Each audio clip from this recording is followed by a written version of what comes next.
So as we near Christmas and the end of the year, I find myself reflecting on the things that I am grateful for in 2023.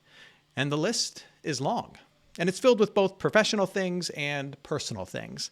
And I thought I'd take a few minutes to share some of them with you. At the top of the list is the fact that this year, 2023, was the year that my daughter, my oldest child, graduated high school. Not only that, but she successfully started her college career at Texas A&M, and it's hard for me to believe that I am old enough to have a college student for a kid. Crazy. But I'm really grateful for how she ended her high school career and the fact that she's now a successful college student. It's crazy, mind-blowing, awesome, and such a blessing. On the professional side of things, I'm grateful that this year we brought VoxCon back. You remember that VoxCon is this conference that we've hosted a handful of times in New York City. Well, we brought it back and we did it here in Houston, Texas. And we changed the focus a bit this year. We focused on helping preachers and teachers become better, more creative, more effective communicators. And it was a fantastic event. We had great presenters like Frank Hart and Chad Bird and so many others. And the response was really, really great. And I'm just really grateful that we were able to bring VoxCon back. And I'm looking forward to see what that event, what that experience looks like in the future. Next on my list, this is the year that I celebrated 5 years of ministry. Yes, 5 years of ministry here at St. Mark. I honestly cannot believe that it's been 5 years since we left New York City, but it has. And life at St. Mark, pastoring here, has been an incredible gift to me and to my family. And the Lord has done some awesome things here. And I'm just grateful to be here, and I'm looking forward to 15, 20 more years in this place, if they'll have me. Next on the list, we were able to produce some online content in partnership with Kairos Network. We produced a series called Preaching That Connects, and then we also produced VoxCon On Demand. And we saw hundreds of people from around the country, even people from around the world, take those courses, get strengthened and equipped for their ministry, and that just fills me with excitement. You know, one of the reasons we exist at MPM is to help communicators, of course, ministry leaders and everyday people become more articulate in how they communicate the gospel and for them to feel more equipped in their various ministries. And we've been able to do that now, not just through conferences and books and digital media, but through online courses people can take. So I'm excited about that and grateful for it.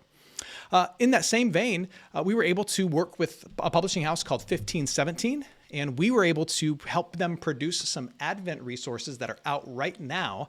And this is a daily devotional, and I wrote a series of sermons that goes along with this for pastors to help them preach during the Advent and Christmas season. And this is being used by hundreds of churches around the country and around the world. And so it's awesome that I had a small part to play in this Clothing of the King Advent resource through 1517. So that's been really exciting. We also saw the impact of our radio show and our podcasts. We have a couple of podcasts that we produce. We also have a daily radio show that airs here in Houston. And we learned in recent weeks that radio show reaches as far north as Dallas, in particular to a maximum security prison in Dallas, where there is at least one inmate on death row who has been listening to our sermons and who has felt as though his life has been changed by them. I've kept the letter. It's from a guy named Alex. And it's incredible and humbling to know that the Lord is using the media that we create here at MPM and in partnership with St. Mark that we're able to put out throughout Houston and around the country, that it's reaching even into death row, and it's speaking hope into the life of someone who's incarcerated for the rest of his life. Incredible to me. Incredible. And also, another thing I'm thankful for is that we are closer to the release, finally, of my next book, Junk Drawer Jesus. And I'm happy to say that it is finally going to be released in 2024. I got a look at the artwork for the book just the other day, and I'm really excited about it. And so you should see that book hit bookstores around the country in the fall of 2024. And so as more information becomes available for that, I will be sure to pass that along. So that's it. That's my list of things that I'm grateful for. And there's one more thing. I am grateful for you who read our newsletter, you who watch these videos, you who share our content, who use the things that we create at MPM and St. Mark.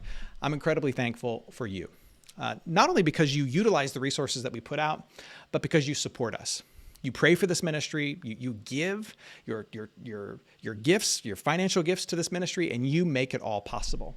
So many of the things that I'm thankful for in the year gone by are made possible by you. So really, perhaps most of all, I'm grateful for your support. Thank you for all that you've done to make the successes of 2023 possible. And thank you for all that you're going to do to help make 2024 even better. Merry Christmas.